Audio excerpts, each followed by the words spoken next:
Weaponise ചെയ്യാന്ന് പറയില്ലേ, ഇപ്പം ജെൻഡർ ഇഷ്യൂസ് ആണ്, പൊളിറ്റിക്കൽ കാര്യങ്ങൾക്കും റിലീജിയസ് കാര്യങ്ങൾക്കും ഏറ്റവും ഇൻറ്റിമേറ്റ് ആയിട്ടുള്ള കാര്യങ്ങളെ വെപ്പണൈസ് ചെയ്യാതിരുന്നു കഴിഞ്ഞാൽ അതൊരു നല്ല വ്യത്യാസമായിരിക്കും സൊസൈറ്റിയിൽ. അതിപ്പോൾ ഓരോരോ കമ്മ്യൂണിറ്റീസിൽ വരുന്ന കാര്യങ്ങൾ നമ്മൾ ഈ വിഷയം എടുത്തിട്ട് കഴിഞ്ഞാൽ അതിനെ എങ്ങനെ തിരിഞ്ഞു നോക്കിയാലും minorities are always the weapons used. ഒരു ഒരു ഒരു ലീഡിങ് പാർട്ടി ഈ പാർട്ടി തമ്മിൽ ഇഷ്യൂ ആണ്, അതിൽ ബലിയാടാക്കാൻ രണ്ടുപേരെ കൊണ്ടുവരും. അതുപോലെ ഇതിൽ യൂഷ്വലി വിമൻ അല്ലെങ്കിൽ മൈനോറിറ്റിയിൽ പെട്ടുള്ള ട്രാൻസ് പേഴ്സൺസ് ആയിരിക്കാം, ആരെ കൊണ്ടുവന്നിട്ടും ആ ഒരു വിഷയം ഏറ്റെടുക്കുക വോക്ക്നെസ് ആയിട്ട്.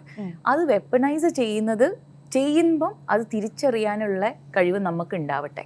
അതിൽ പെട്ട് ആ മോബ് മെൻറ്റാലിറ്റിയിൽ പെട്ട് ആ ഒരു ഒച്ചപ്പാടിൻ്റെ ഒരു വോയിസായി നമ്മൾ ആഡ് ചെയ്യാതെ ആയാൽ it will be A good reflection, ഒരു സെൽഫ് റിഫ്ലക്ഷൻ ഉണ്ടായിരുന്നു. ഞാൻ പറയട്ടെ, ഇപ്പോൾ കുഞ്ഞിക്കൂനൻ അതുവരെ നമ്മൾ കണ്ടിരുന്ന ഒരു സങ്കല്പം എന്ന് പറഞ്ഞാൽ നായകൻ ആവേശം കൊടുക്കും, നായികയ്ക്ക് സഹതാപം ഉണ്ടാക്കാനായിരുന്നു.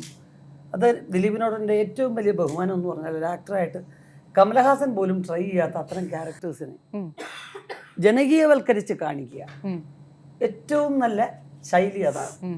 അങ്ങനെ നമ്മൾ ചെയ്യുന്നു. നമ്മൾ ഇനിയിപ്പം യഥാർത്ഥത്തിൽ തന്നെ ഇതിപ്പോഴും അവസാനിപ്പിക്കുന്നു.